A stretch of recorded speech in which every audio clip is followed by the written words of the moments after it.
Hermanos, vamos a leer de Filipenses capítulo 3.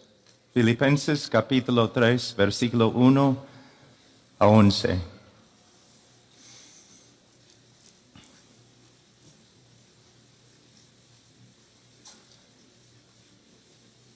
Por lo demás, hermanos míos, regocijaos en el Señor. A mí no me es molesto escribiros otra vez lo mismo, y para vosotros es motivo de seguridad.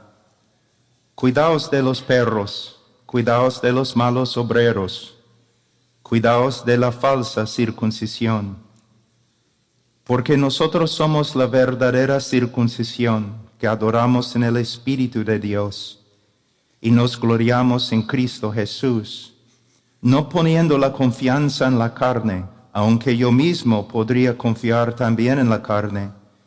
Si algún otro cree tener motivo para confiar en la carne, yo mucho más. Circuncidado el 8º día, del linaje de Israel, de la tribu de Benjamín, hebreo de hebreos. En cuanto a la ley, fariseo.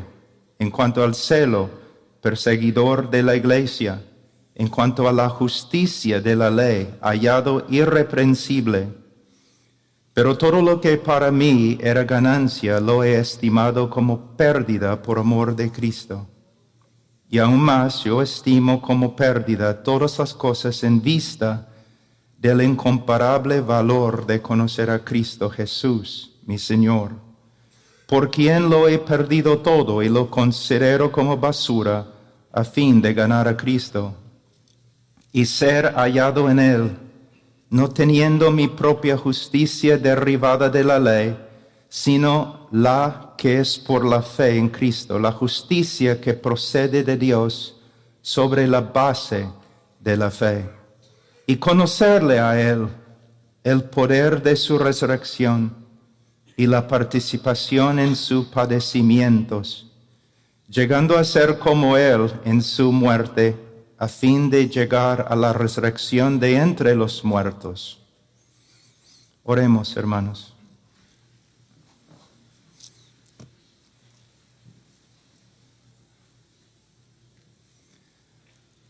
Padre, te damos gracias por este día.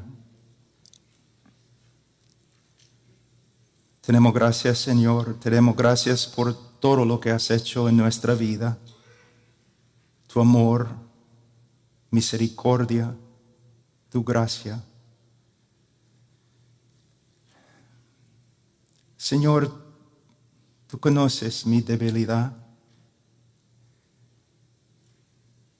mis necesidades, mi gran necesidad, Señor, de gracia, de tu ayuda.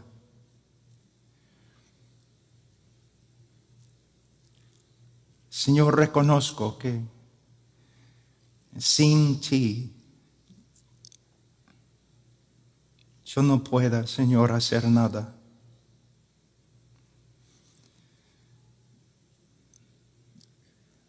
Señor, no oro en mi propio nombre ni en el nombre de mi piedad. Oro en el nombre de mi Salvador, el Señor Jesucristo. Él es mi jactancia ante tu trono, mi única jactancia. Fuera de Él, Señor, no tengo nada. Por causa de Él, Padre, y por causa de tu pueblo, para su beneficio,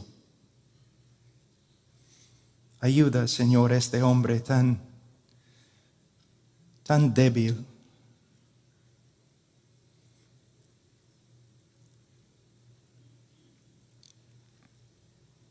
Como siempre, Señor, ni quiero abrir mis ojos o dejar de orar, porque, Señor, es aquí ante tu trono que encuentro mi seguridad,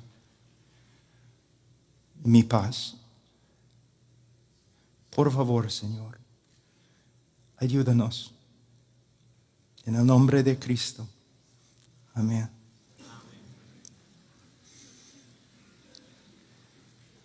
Hermanos, oren por mí. Todavía los médicos me han puesto en descanso médico,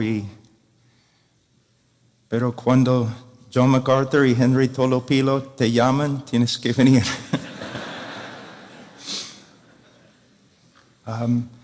Y como ustedes saben, mayormente después de una prédica me quedo en la iglesia 3 horas para hablar con cualquier persona, pero yo tuve que prometer a mi esposa que después de la prédica voy a esconderme de nuevo. Y ustedes tienen esposas latinas, entonces.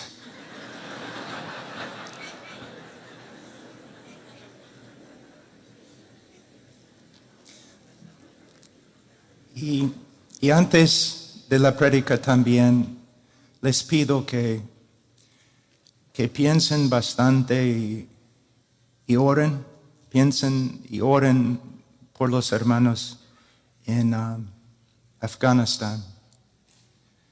Estamos trabajando este último mes con muchos cristianos en Afganistán, tratando de sacarlos del país y esconderlos dentro del país.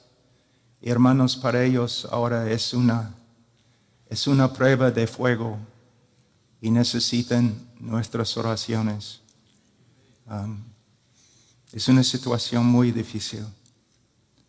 Pero aún sobre esta situación, el Señor reina. El Señor reina. Siempre para mí es difícil predicar en un grupo. Así a veces me enojo porque parece que hay algo que no está bien. Yo me doy cuenta que estoy predicando a pastores que son más nobles que yo. Nadie conoce su nombre, pero son hombres de Dios y mujeres de Dios que han trabajado más que yo, más piadoso que yo. Pero estoy aquí con mis limitaciones y mi debilidad y voy en la gracia de Dios, intentar ser algo de bendición para ustedes. Pero tienen mi respeto, hermanos. Ustedes tienen mi respeto.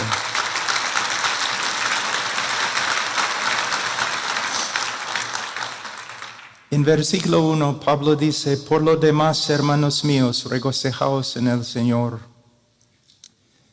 Pero ¿cómo pueden regocijarse? ¿Cómo? Pablo estaba en la cárcel en Roma. Los filipenses estaban sufriendo persecución y falsos maestros estaban entrando en la iglesia. ¿Cómo podían confiar? ¿Cómo podían regocijarse? La respuesta es muy sencilla, pero también muy profunda. La frase "en el Señor". No importa lo que nos pasa, podemos regocijarnos en el Señor, en lo que Él es, en lo que Él ha decretado, en lo que Él ha hecho, en lo que Él hace, en lo que Él hará. En el libro de Filipenses, muchos teólogos dicen que el gozo es el tema principal del libro. Y es un tema muy importante, pero no creo que es el tema principal. El tema principal no es el gozo, sino la fuente del gozo del cristiano. El tema en Filipenses, en todo el Nuevo Testamento, en toda la Biblia, es el Señor Jesucristo. Una vez un joven vino a mí y me dijo, después de una prédica muy animado: hermano Pablo, tienes razón, Cristo es todo lo que necesitamos. Yo le dije: joven, Cristo es lo único que tenemos. Fuera de Él, no tenemos parte con Dios y Dios no tiene parte con nosotros. Después de tantos años, décadas ahora,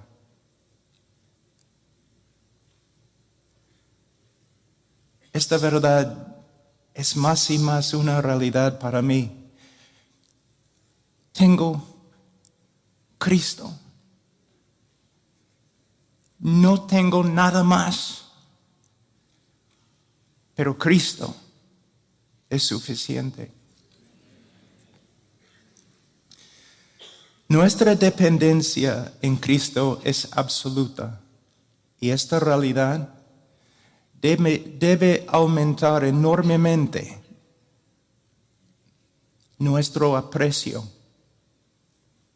nuestra estima por Cristo. Es mi deseo que Dios trabaje en tu vida de tal forma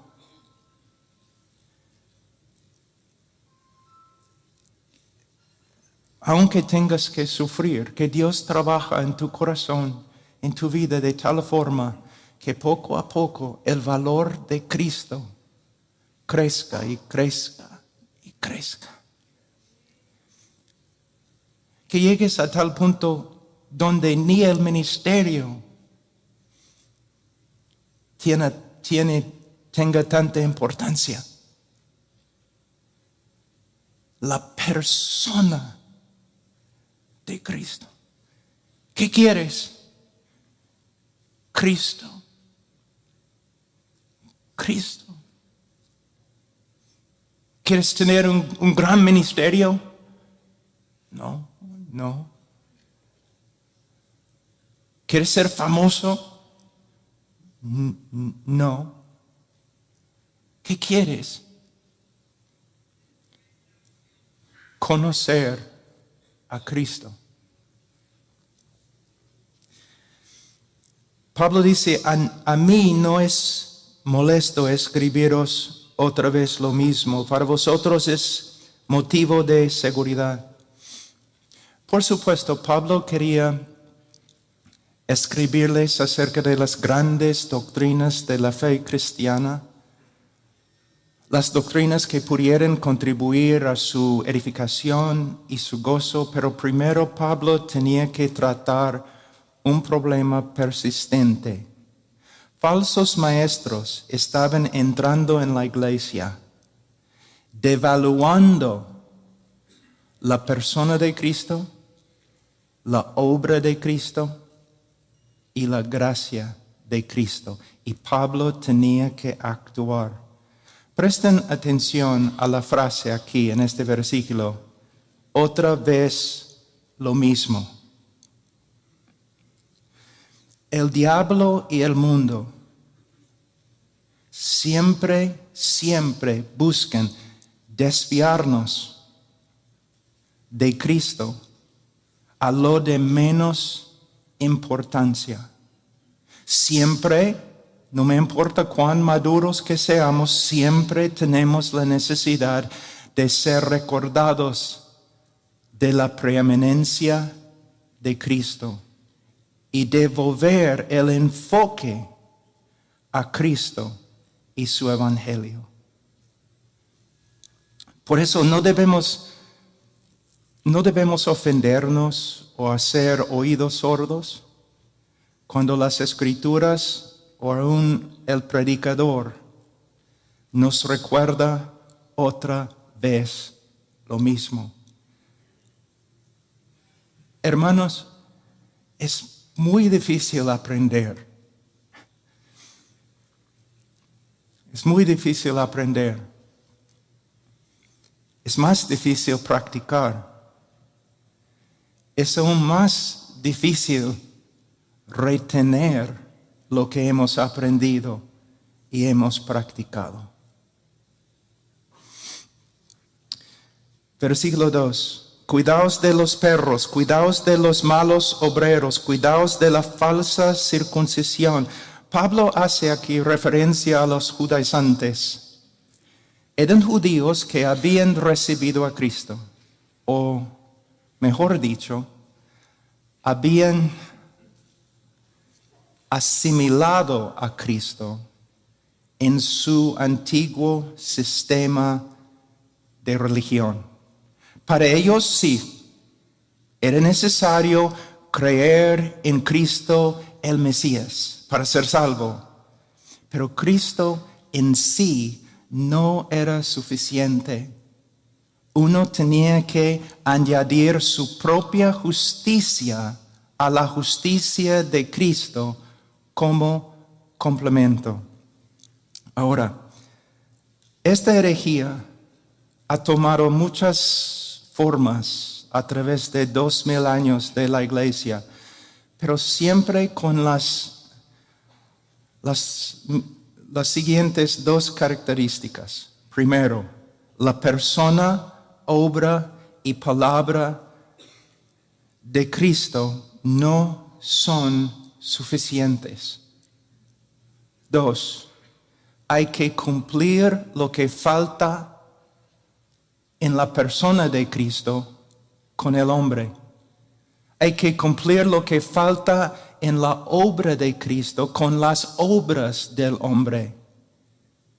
Y hay que cumplir lo que falta en la palabra de Cristo con la sabiduría de los hombres. Y en nuestro contexto contemporáneo, el legalismo, la psicología y especialmente ahora en el último año, la sociología. Hermanos, la persona de Cristo es suficiente.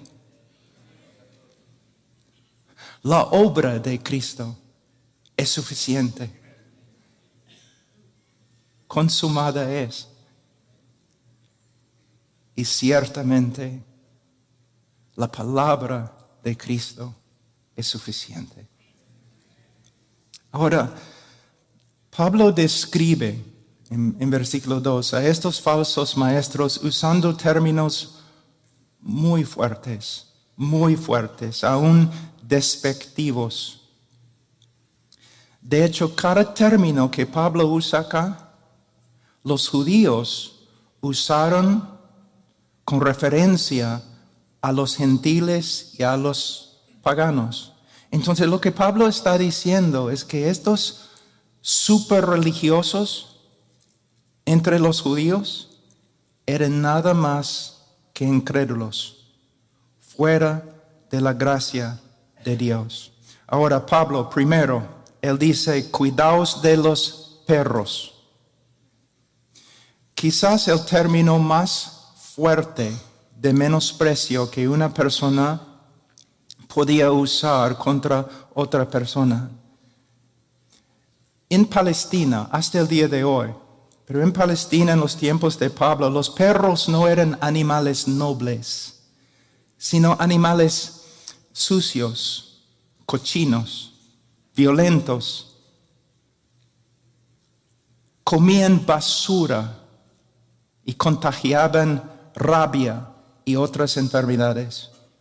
Entonces Pablo está diciendo que básicamente la enseñanza de estos judaizantes era como basura. La doctrina era como basura y las enseñanzas contagiaban la rabia y la gangrena espiritual. En inglés nosotros tenemos una frase, decimos, this man is not taking prisoners. Decimos que este hombre no está recibiendo o tomando prisioneros, él está decapitando a todos. Así es Pablo aquí. Cualquier persona que enseña a otros a devaluar a Cristo y la obra de Cristo en los ojos de Pablo era digna de menosprecio. Él dice, cuidaos de los malos obreros. Según Pablo, los que desprecian el valor de Cristo son obreros de maldad, inicuos, pecadores, lo opuesto de lo que pretenden ser. De nuevo, quizás uno diga que el lenguaje de Pablo es muy fuerte. Sí, es muy fuerte, pero es preciso. ¿Por qué Pablo habla así? Por la misma razón que nosotros deberíamos hablar así. Porque estos falsos maestros estaban devaluando a Cristo. John MacArthur escribe, y lo que él va a escribir aquí es muy profundo. Cualquier intento de agradar a Dios por medio de los esfuerzos de uno y desviar la atención de la redención cumplida de Cristo es el peor tipo de maldad. Así es. Hermanos, tenemos que reconocer que fuera de la gracia de Dios, todos nosotros somos obreros de maldad. Es el testimonio de la Escritura contra nosotros. Isaías dice en 64:6, todos nosotros somos como el inmundo, y como trapo de inmundicia todas nuestras obras justas.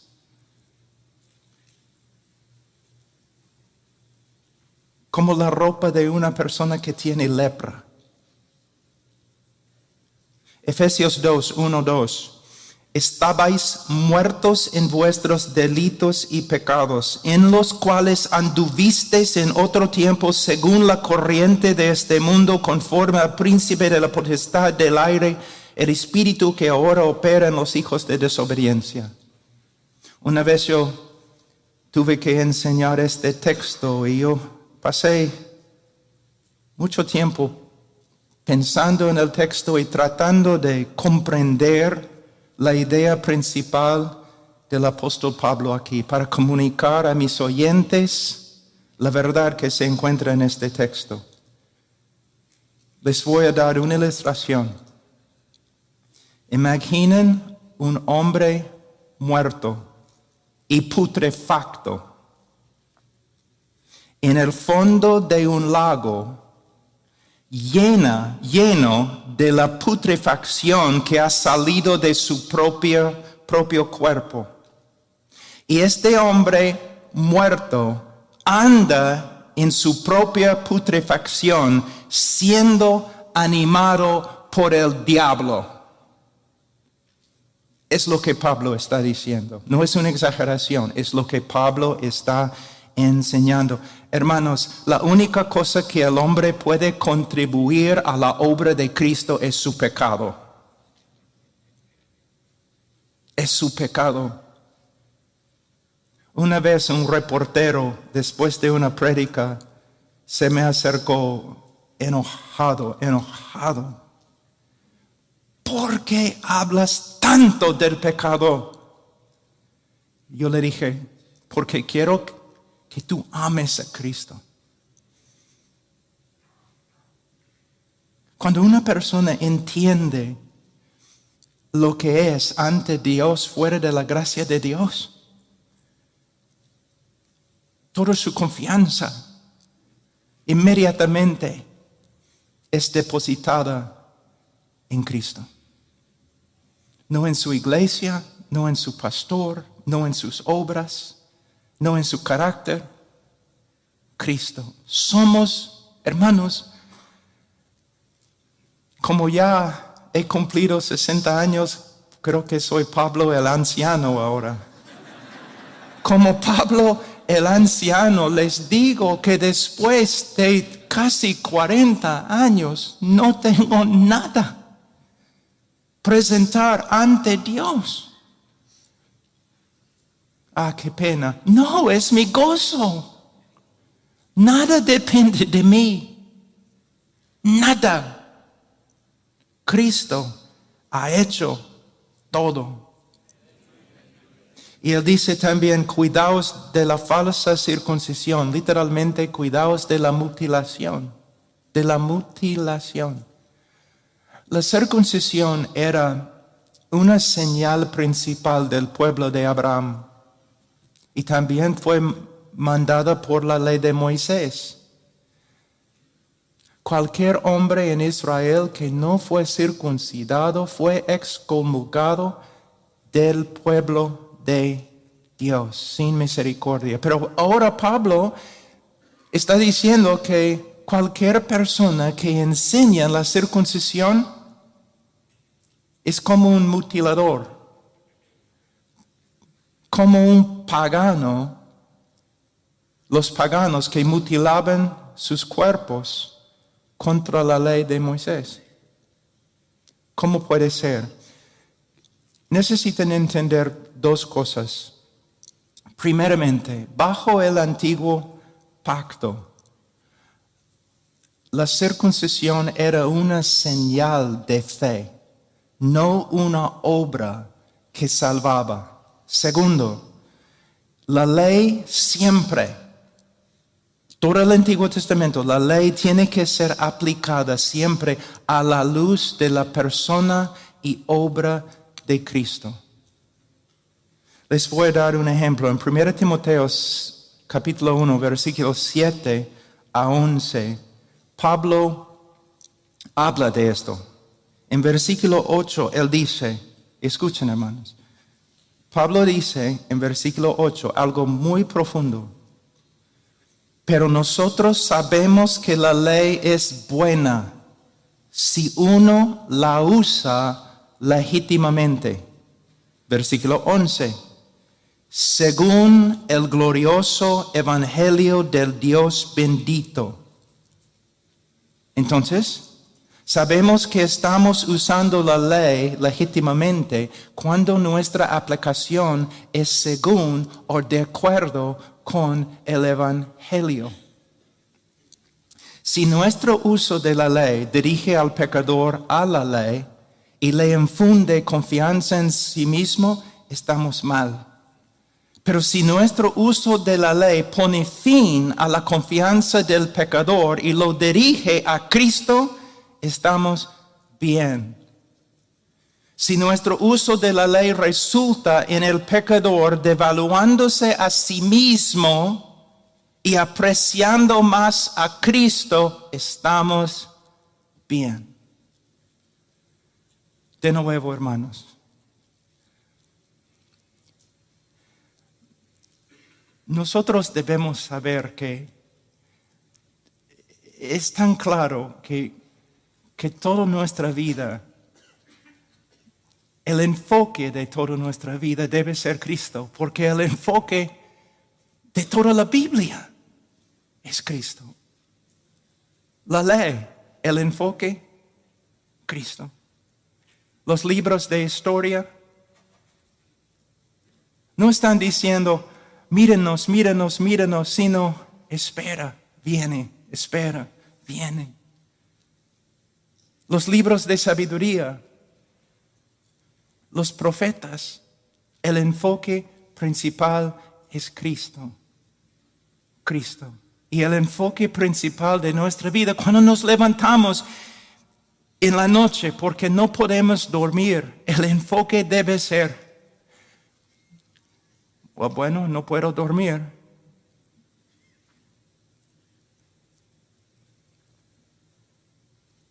Debo usar este tiempo para pensar en Cristo, para comunicarme con Cristo, leer de Cristo, meditar en Cristo, pedir que Cristo venga de una manera especial esta noche para estar conmigo, sentarse conmigo un ratito para que yo pueda quedarme en su sombra, en su presencia.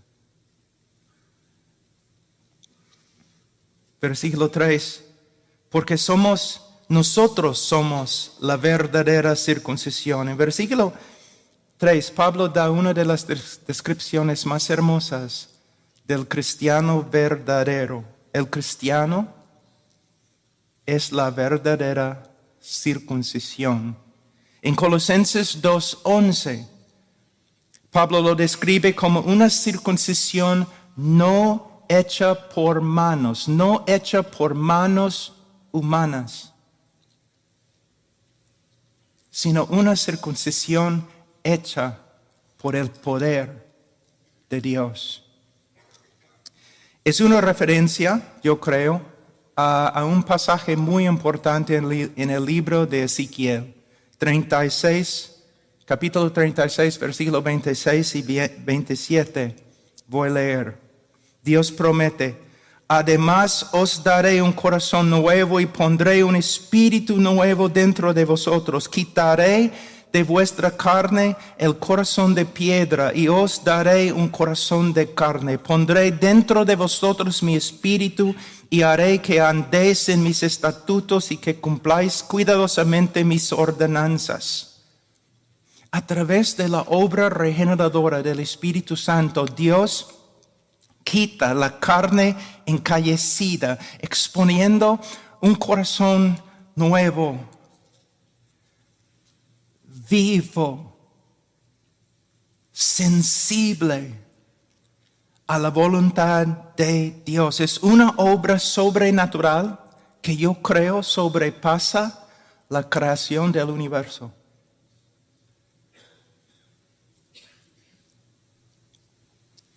El cristiano verdadero no ha simplemente adoptado una nueva ética. El cristiano verdadero ha sido recreado, renovado, transformado. Es una nueva criatura. Y todo eso ha sucedido por medio de la obra redentora de Cristo, sin contribución ninguna del hombre.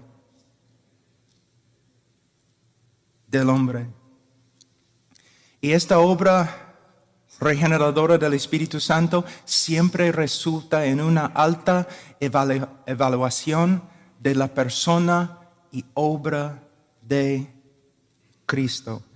Como se nota en la próxima frase, dice que adoramos en el Espíritu de Dios. La palabra traducida aquí, adorar, proviene de la palabra griega latruo, que significa más que cantar.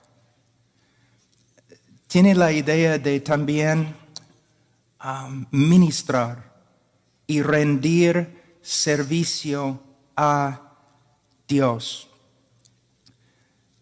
El cristiano no solo adora a Dios por medio de cantar, sino por medio de ministrar a Dios, por medio de rendir servicio a Dios, de acuerdo con su voluntad.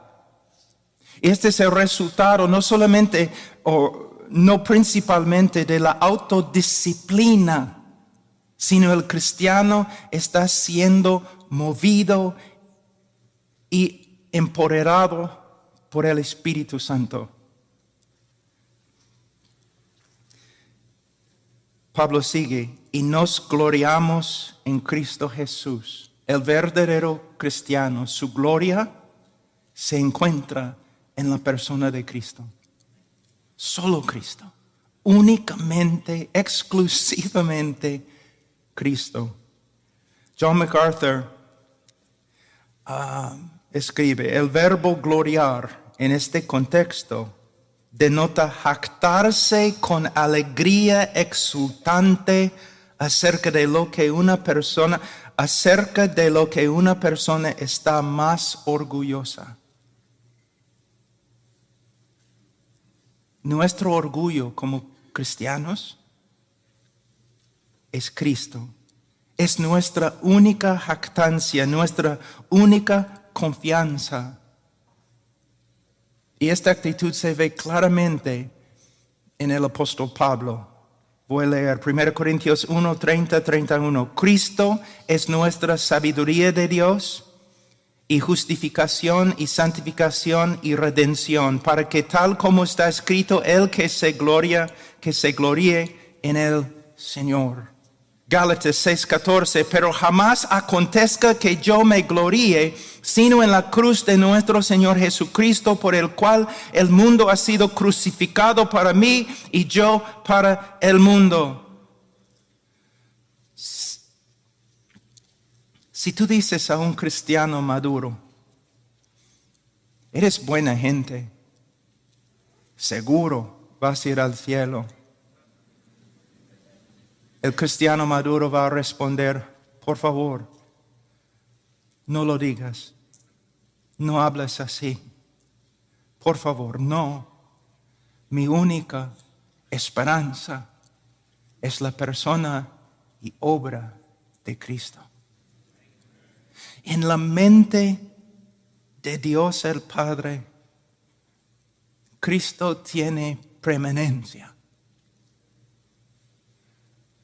Él debe tener preeminencia en nuestros pensamientos.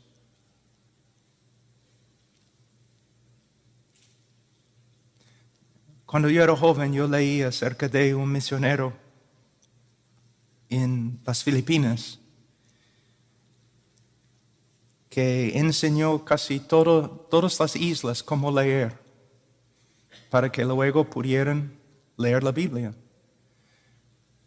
El hombre cumplió mucho, pero en su, creo que la palabra es diario,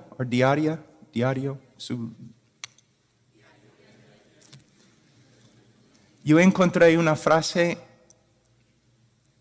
algo que él escribió que me impactó. Yo tenía como, 24 años. Su meta más grande, aunque él enseñó todas las islas de las Filipinas cómo leer, su meta más grande era pasar un día meditando en Cristo sin desviarse un segundo. Y él dijo al final de su vida, Nunca alcancé la meta. Después de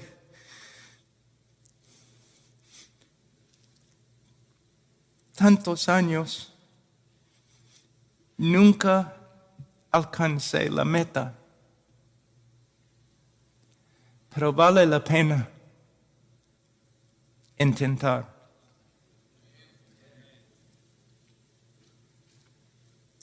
No poniendo la confianza en la carne.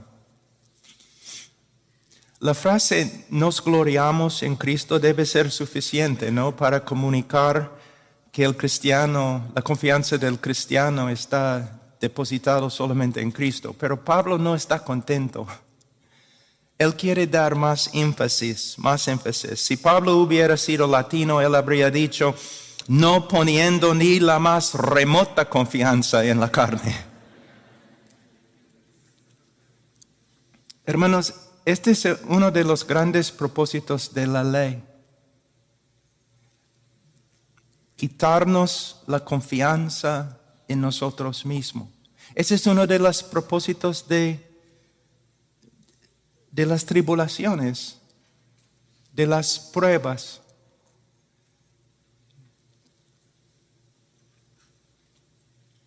De mi salud en este momento. La debilidad nunca ha hecho daño a un hombre de Dios.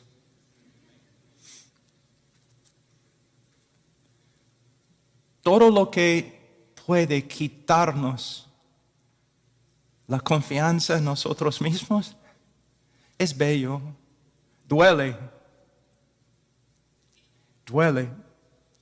pero es bello.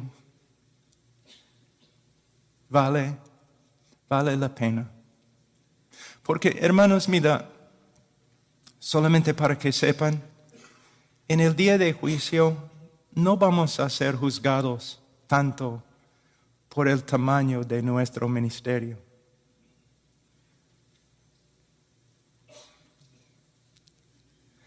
No vamos a ser juzgados por la fama que teníamos.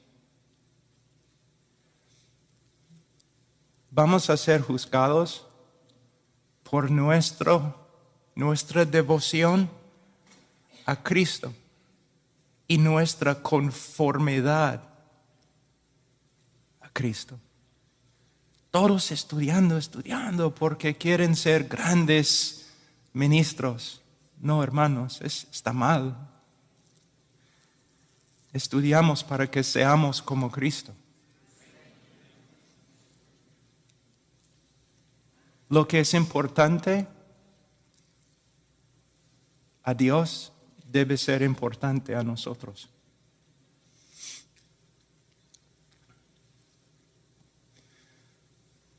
Pablo escribe en Romanos 3, 19, 20, ahora bien sabemos que cuanto dice la ley lo dice a los que están bajo la ley, para que toda boca se calle y todo el mundo sea hecho responsable ante Dios. Porque por las obras de la ley ningún ser humano será justificado delante de él, pues por medio de la ley viene el conocimiento del pecado.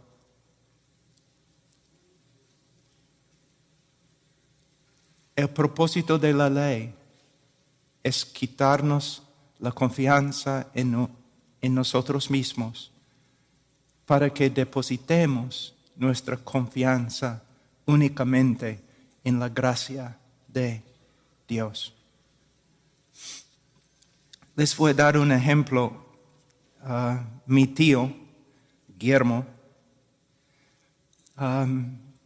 después de su fallecimiento,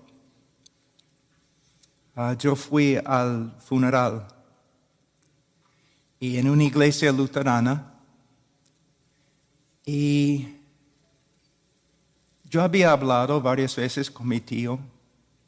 Yo tenía confianza que era creyente.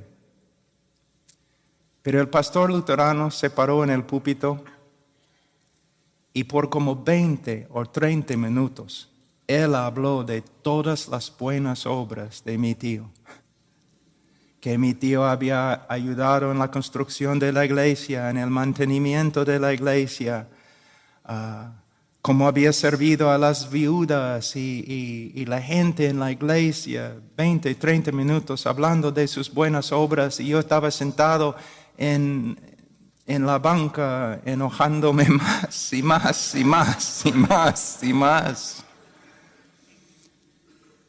Pero después de como 30 minutos, este pastor luterano se puso muy serio. No dijo nada, solamente miró la congregación. Y al final dijo, sí, nuestro hermano Guillermo en este momento está en el cielo. Y no por ninguna obra que yo he mencionado en los últimos 30 minutos. Él está en el cielo.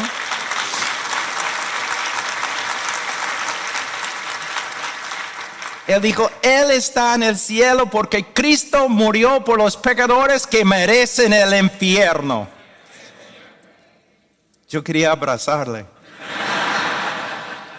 Yo le dije, hermano, yo iba a pegarte, pero ahora quiero abrazarte. En versículos 4 y 6, Pablo continúa. Aunque yo mismo podría confiar también en la carne, si algún otro cree tener motivo para confiar en la carne, yo mucho más, circuncidado el 8º día del linaje de Israel, de la tribu de Benjamín, hebreo de hebreos en cuanto a la ley, fariseo en cuanto al celo, perseguidor de la iglesia en cuanto a la justicia de la ley, hallado irreprensible. En versículos 4 y 6, Pablo está usando su propia vida para mostrar el vacío de la jactancia de los judaizantes. Él había cumplido la ley desde su nacimiento. Él era de una de las tribus más eminentes en la nación de Israel. Era hebreo de los hebreos. Él era miembro importante en la secta más conservadora y estricta en la nación de Israel, los fariseos. En cuanto al celo, Pablo era perseguidor de la iglesia. Para entender esta frase tenemos que entender la mente judía en el tiempo de Pablo. El celo era una señal esencial de la piedad en Israel. Un piadoso en Israel amaba a Dios. Un hombre piadoso amaba a Dios, amaba su ley y amaba su pueblo. Pero también un piadoso odiaba a los falsos dioses, los ídolos, odiaba los infractores de la ley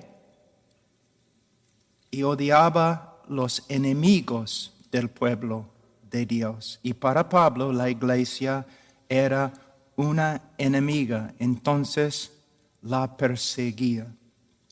Ahora, en cuanto a la justicia de la ley, Pablo era externamente irreprensible.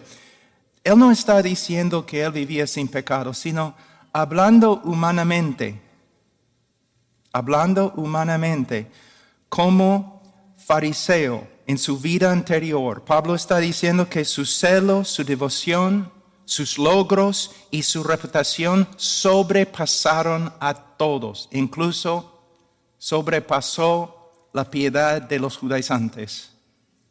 En Gálatas 1, 13 a 14 tenemos una explicación más amplia. Pablo dice, porque vosotros habéis oído acerca de mi antigua manera de vivir en el judaísmo, de cuán desmediadamente perseguía yo a la iglesia de Dios y trataba de destruirla, y como yo aventajaba en el judaísmo a muchos de mis compatriotas contemporáneos, mostrando mucho más celo por las tradiciones de mis antepasados.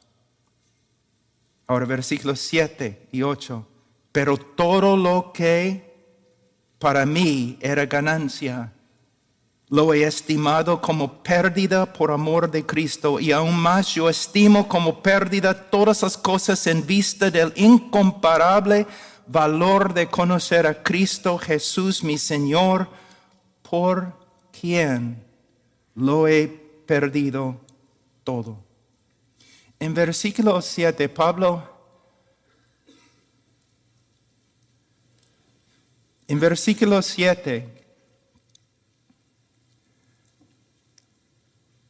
Pablo está usando palabras de contabilidad como ganancia, pérdida, contar, estimar. ¿Para qué? Para describir, y me gusta esta parte, para describir el nuevo sistema de valores que fue creado en su corazón en el día que se encontró con Cristo en el camino a Damasco. Todo lo que antes estimaba, su celo, sus obras, su reputación, él lo consideró como pérdida, basura, heces, escoria, aún excremento por causa de Cristo. Todo comparado con Cristo. Como los franceses dicen, Pablo era la crème de la crème, ¿no? Entre los contemporáneos, y esta era su esperanza y era su jactancia. Pero algo sucedió a Pablo que cambió todo. ¿Qué? Y ojalá que lo mismo nos haya sucedido también. ¿Qué pasó a Pablo? Una revelación de Cristo. Y en esta revelación Pablo vio toda su propia justicia como realmente era. Basura. Basura. Cuando Pablo vio a Cristo en el camino a Damasco, él tuvo una visión parecida a la de Isaías, en Isaías 6. Pablo, en el camino a Damasco, él no vio a un simple carpintero parado al lado de la carretera. En su camino a Damasco, Pablo vio el Señor de gloria sentado sobre su trono. Y como Isaías le hizo pedazos. En Isaías leemos que Isaías gritó: ay de mí, porque perdido estoy, pues soy hombre de labios inmundos, y en medio de un pueblo de labios inmundos habito, porque han visto mis ojos al Rey, el Señor de los ejércitos. Pablo, según Hechos 9:9, estuvo 3 días sin ver y no comió ni bebió. Luego en Romanos 7:24, Pablo escribió: miserable de mí, ¿quién me libertará de este cuerpo de muerte?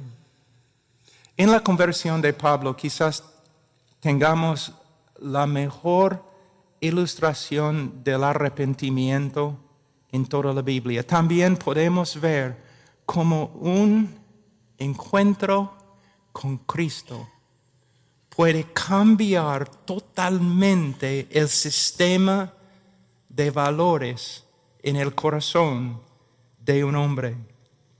La palabra arrepentir, hermanos, significa básicamente cambiar de opinión. Parece superficial, pero no lo es. ¿Por qué? La mente es el centro de control de nuestra voluntad, nuestras emociones y aún nuestra conducta. Si la mente cambia, entonces todo cambia. Ustedes están sentados aquí tranquilos y no hay, pero están aquí sentados tranquilos porque no piensen que hay un fuego fuera que va a consumir todo el edificio. Son tranquilos porque es lo que piensan, y con razón, no se asusten. Pero si ustedes en un ratito cambian y piensan que hay un fuego fuera que va a consumir el edificio, entonces todo va a cambiar. Sus emociones van a cambiar. No van a estar aquí quietos, sino con bastante miedo. Su voluntad va a cambiar. Van a tomar una decisión. No voy a escuchar más esta prédica.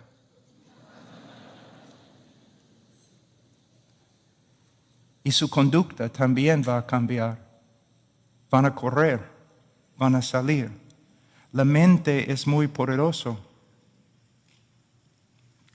Ahora, Pablo salió de Jerusalén pensando que Jesús era el más grande blasfemo, falso profeta en toda la historia de Israel. Y él salió de Jerusalén a Damasco pensando que la iglesia era la enemiga más grande de Israel en la historia de Israel. Pero en el camino a Damasco, Pablo tuvo un encuentro con Cristo y su realidad se deshizo. Pablo se dio cuenta que estaba equivocado acerca de todo, equivocado acerca de lo más importante en la vida. Él estaba equivocado. Él pensaba que Jesús era un falso maestro, pero ahora él puede ver que Jesús es el Mesías, el Hijo de Dios, el Hijo del Hombre de Daniel 7. Pablo pensaba que la iglesia era la enemiga más grande del pueblo de Israel, pero ahora él puede ver que la iglesia es el mismo pueblo de Dios. También la opinión de Pablo acerca de sí mismo cambió. Él pensaba que él era justo ante Dios. Ahora él reconoce que él es condenado ante Dios. Él pensaba que él era el gran defensor de la fe de Israel. Ahora él sabe que él es el gran enemigo de la fe verdadera de Israel. Él pensaba que era siervo de Dios, uno de los siervos más eminentes de Dios. Ahora él sabe que él era nada más que un siervo de Satanás.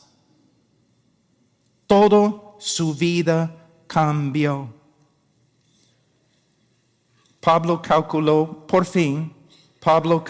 bien el valor de sus obras y el valor de Cristo. En este momento Pablo rechazó toda su vida anterior en la cual había confiado y también de la cual se había jactado. Lo rechazó como algo asqueroso y lo echó en la basural, se levantó y siguió a Cristo.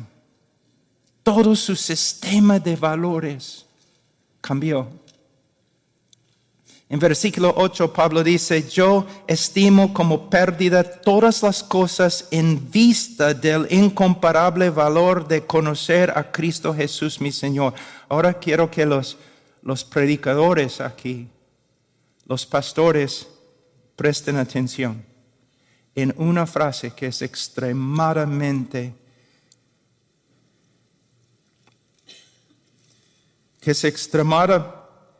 importante. La frase en vista de. Yo estimo como pérdida todas las cosas en vista del incomparable valor de conocer a Cristo Jesús mi Señor. La idea es que Pablo estaba totalmente contento en su vida y su religión anterior y no estaba buscando alternativas. ¿Por qué? Porque él andaba en oscuridad espiritual y él era ciego a la realidad de Dios, la realidad de la salvación y la realidad de sí mismo. Pero el momento que vio a Dios revelado en Cristo, Dios como es, la salvación como realmente es, él vio que su vida y su religión eran despreciables en comparación. Esto demuestra que uno puede ver la inutilidad de sus obras y la vanidad de su vida solo a la luz de la revelación de Cristo. Tenemos otro ejemplo en 1 Tesalonicenses 1, 9 a 10. Yo aprendí esa verdad de D. Edmund Hibbert. Es un comentario en 1 Tesalonicenses excelente, lo recomiendo. En 1 Tesalonicenses 1, 9 a 10, Pablo escribe, pues ellos mismos cuentan acerca de nosotros, de la acogida que tuvimos por parte de vosotros y de cómo os convertisteis de los ídolos a Dios para servir al Dios vivo y verdadero y esperar de los cielos a su Hijo, al cual resucitó de entre los muertos, es decir, a Jesús, quien nos libra de la ira venidera. Lamentablemente los traductores en español han invertido las palabras de Cristo aquí, las palabras de Pablo aquí. En el griego el texto lee de la siguiente manera. En el griego original, el texto no dice cómo os convertisteis de los ídolos a Dios, sino cómo os convertisteis a Dios de los ídolos. Voy a leer. La idea es que los gentiles, como Pablo, estaban totalmente contentos en su religión. No estaban buscando alternativas hasta que vieron a Dios como se reveló por la predicación del Evangelio. Solo a la luz de Cristo vieron la vaciedad de su religión y la vanidad de su vida. ¿Qué significa para nosotros, especialmente para los predicadores? Este es el trabajo principal del predicador: predicar a Cristo. Predicar a Cristo.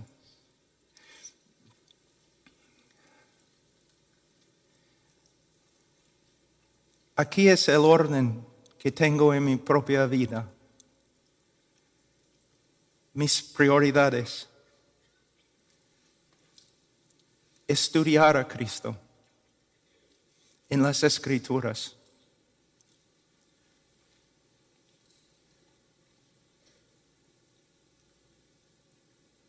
Yo creo que uno tiene que leer toda la Biblia, de Génesis a Apocalipsis. También creo que necesitamos ser informados, maduros en nuestro conocimiento de todas las doctrinas. Pero si hay una doctrina preeminente, es la doctrina de Cristo. ¿Cuántas horas cada semana dedicas a estudiar a Cristo? Es fácil decir amén, amén. Pero ¿cuántas horas? ¿Cuántos años de tu vida has dedicado al estudio de la persona y obra de Cristo? Estudiar a Cristo.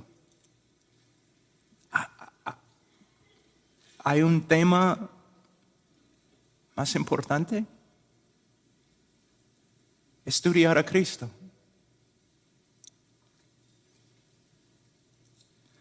Y no solamente, entonces primero para mí estudiar a Cristo. Segundo, buscar a Cristo en la oración. Y hermanos, cuando hablo de oración, inmediatamente en la mente de la mayoría de los cristianos, la idea de intercesión. No estoy hablando de intercesión, tiene su lugar y es sumamente importante. Pero estoy hablando de comunión con Cristo. Compañerismo con Cristo. En las noches, cuando no puedes dormir, simplemente ponerte de rodillas y mirar arriba y hablar con Cristo. En mi experiencia, me parece que es más fácil para las mujeres que los hombres, porque los hombres y los pastores siempre quieren hacer.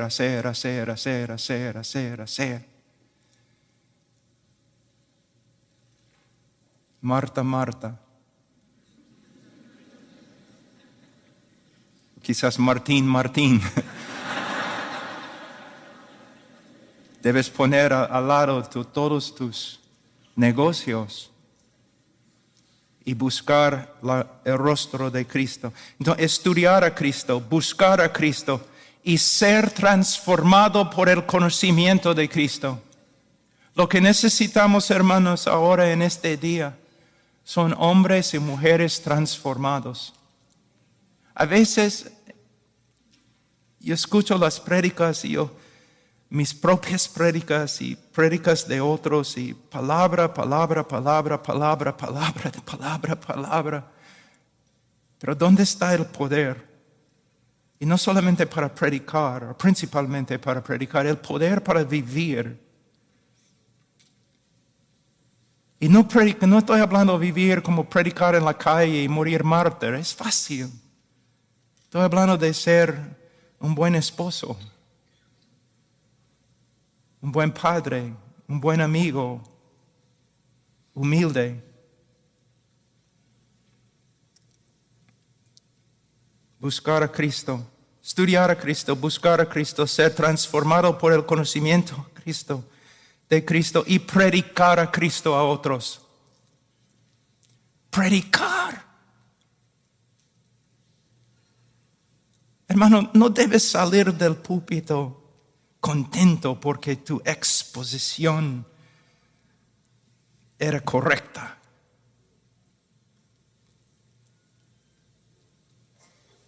O porque has comunicado información.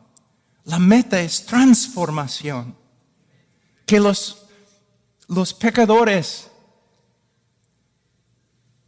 crezcan en su estima por Cristo y se salvan. Que la iglesia crezca en su estima por Cristo. Esa es la meta. En versículo 8, Pablo termina con la frase, lo considero como basura a fin de ganar a Cristo. Aquí podemos ver dos opciones opuestas y exclusivas. En otras palabras, no puedes tener las dos a la vez. Voy a leer.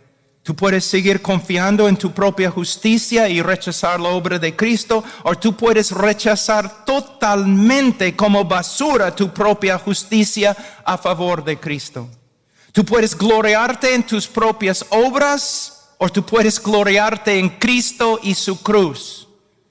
Tú puedes tener la aprobación del mundo y la desaprobación de Dios, o tú puedes tener la desaprobación del mundo y la aprobación de Dios porque tú amas a su Hijo. En conclusión, hay dos opciones, ganar al mundo y perder a Cristo, o ganar a Cristo y perder al mundo. No puedes tener las dos cosas. Versículo 9, ser hallado en él no teniendo mi propia justicia derivada de la ley, sino la que es por la fe en Cristo, la justicia que procede de Dios sobre la base de la fe. Aquí en versículo 9 a 11, Pablo revela los resultados, los beneficios de ganar a Cristo. La justificación, versículo 9. Y el privilegio de conocer a Cristo, versículos 10 y 11. Pablo empieza en versículo 9 con la justificación. ¿Por qué? Porque todos los otros beneficios solamente son posibles por causa de la justificación, porque somos justificados ante Dios. ¿Qué es la justificación? Voy a leer de la Confesión Bautista 1689. No puedo encontrar una definición mejor.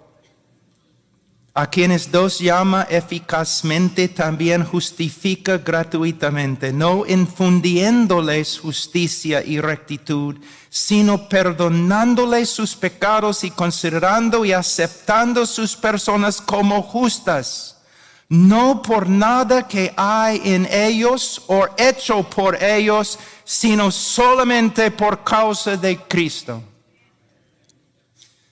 De versículo 9 también, esta confesión, podemos ver las siguientes características acerca de en la justificación bíblica. Número 1, no es justicia propia o justicia nuestra, sino justicia ajena o justicia de otro, la justicia de Cristo. No es derivada de la ley como algo que hemos ganado de Dios, sino procede de Dios como una manifestación de su gracia. No es por medio de nuestra obediencia, sino por medio de fe en la obediencia de Cristo. Por medio de su obediencia, Él satisfizo los requisitos de la ley y por medio de su muerte obediente, Él pagó las penalidades de la ley.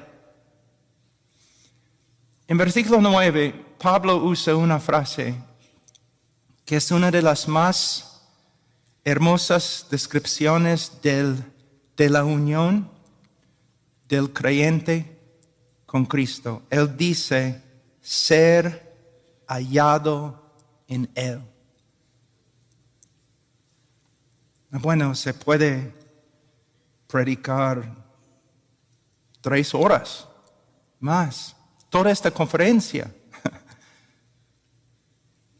Solamente esta frase.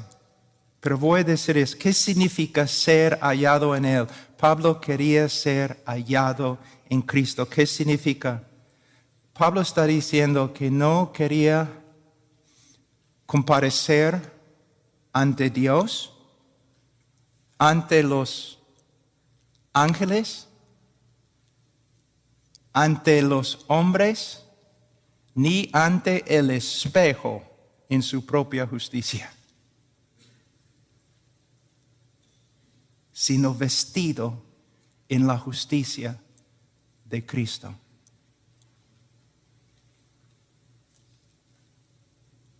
Su gloria era la justicia de Cristo. Su belleza era la justicia de Cristo. Terminamos muy rápido, versículos 10 y 11. Y conocerle a Él el poder de su resurrección, la participación en sus padecimientos, llegando a ser como Él en su muerte, a fin de llegar a la resurrección de entre los muertos. Los que ganan a Cristo no solamente ganan la justificación, sino el gran privilegio de conocer a Cristo.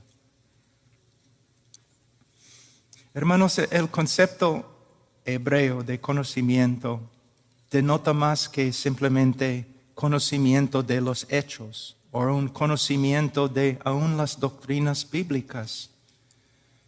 Denota un conocimiento relacional, personal,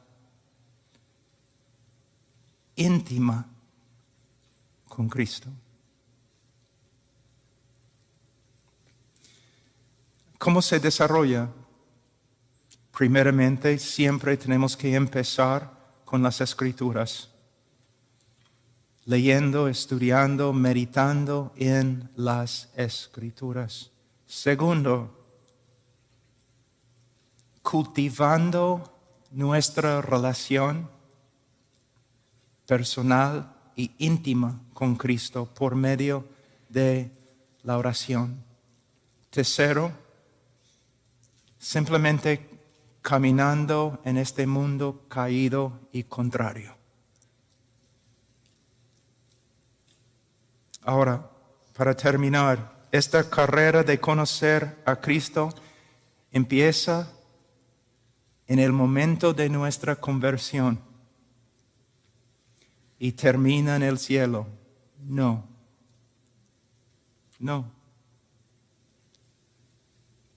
Nunca termina.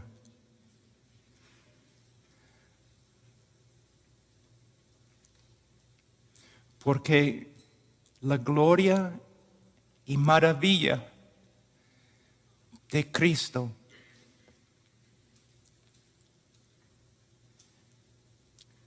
es infinita, inagotable. Nunca vamos a descubrir todo lo que es Cristo. Nunca.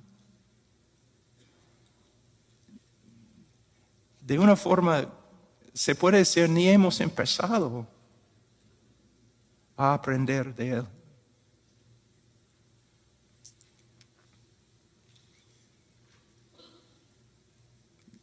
La eternidad presenta un problema para los filósofos, porque después de ¿cuánto tiempo puedes pasar, caminando en calles de oro y después te aburres? O jugando con las puertas. Algunos filósofos dicen que la eternidad puede convertirse en, aunque sea hermosísima la eternidad, puede convertirse en un infierno. Cuando llegues al fin de todo y no hay nada más, te vas a aburrir, vas a querer dejar de existir. Pero el cielo sí es finito, pero la gloria de Dios es infinito. Después de 100,000 eternidades, ni hemos empezado a conocer a Cristo. Bueno, Dios les bendiga, hermanos.